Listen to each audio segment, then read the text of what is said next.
भाग्यलक्ष्मी. धनाजीराव मोहिते. नाही तुला माहित नाही ते खासदार आहेत, भिरा गावचे आहेत. ज्या वेळेला तुला सांगतो ते आमदार होते ना त्यावेळेला मुंबईमध्ये आपला सुरेश त्यांचा सिक्युरिटी ऑफिसर होता. फार मोठं प्रश्न आहे बरं का गावामध्ये. त्यांच्या पुतण्याचं संजयचं स्थळ आलंय सांगून सरितासाठी. पोरीचं लग्न ठरलेलं आहे, आमची पोरी मोठी झालेली आहे. दिलीप, वर्ष सुद्धा नाही झालं तुम्हाला आमच्या घरी येऊन, पण किती वेळा लावलाय तर. जंगलातल्या झाडासारखा वाढलो मी, जंगली झाडासारखा.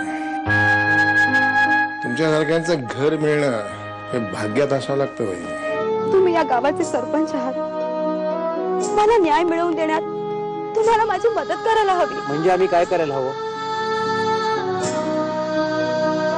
मोहित्यांच्या घरी मला सून म्हणून घ्यायला लावा. पण काशी कसं शक्य आहे? हा त्यांचा घरगुती मामला आहे. मला भावीण करणं हा या अख्ख्या गावाचा मामला होता ना.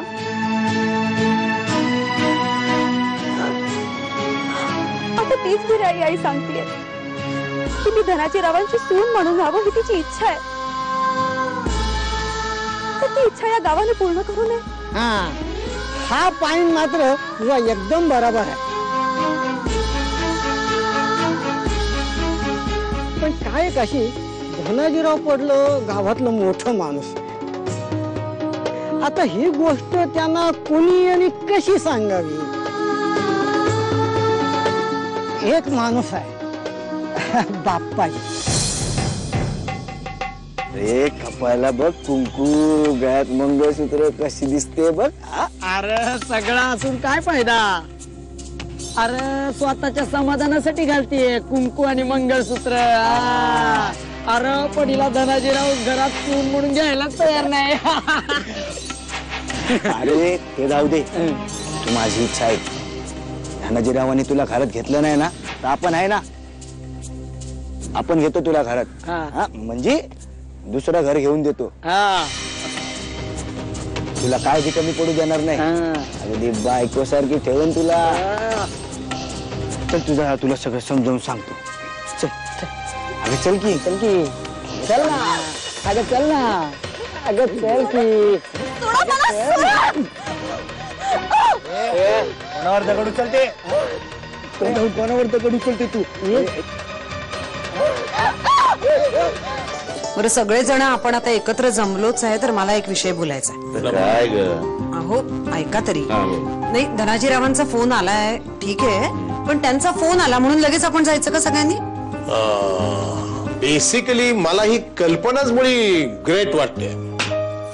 आपल्या संस्कृतीमध्ये आतापर्यंत काय झालं, मुलांनी मुलीकडे जायचं, पोहे हाणायचे, चहा डोसायचा, मग मुलीला काहीतरी विचित्र प्रश्न विचारायचे, चालून दाखव सांगायचं, अमकं शिवता येतं का, गाणं म्हणता येतं का, पेटी वाज वगैरे वगैरे वगैरे.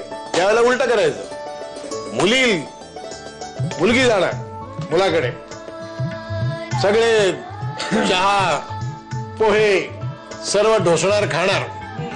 तू मुलाला विचारायचं, चालून दाखव, नाचून दाखव, नाचून दाखव. गाव सोडून जाणार होतीस ना, तू पुन्हा का आलीस इथे? बघ, तुला काही मदत हवी असेल तर सांग. नको साहेब, मला मदत नको. मला फक्त या घरात राहायची परवानगी हवी. मी वचन देते, माझ्यामुळे कधी कोणाला काही त्रास होणार नाही. मानो अथवा न मानो, पण आपल्या संजय सोबत हिचं लग्न लागलंय.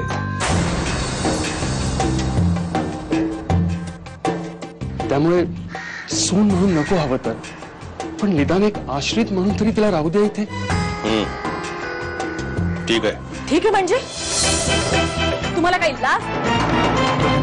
एका भाविनीच्या पोरीला घरात घ्यायचे सल्ले देताय तुम्ही? तर वाटतं तुम्ही सुद्धा तिला सामील असाल. निघ म्हणाले ना, निघ इथून. गावात काय तोंड करून कुठेही राहा, पण माझ्या घराची पायरी चढायची नाही. निघ इकडनं.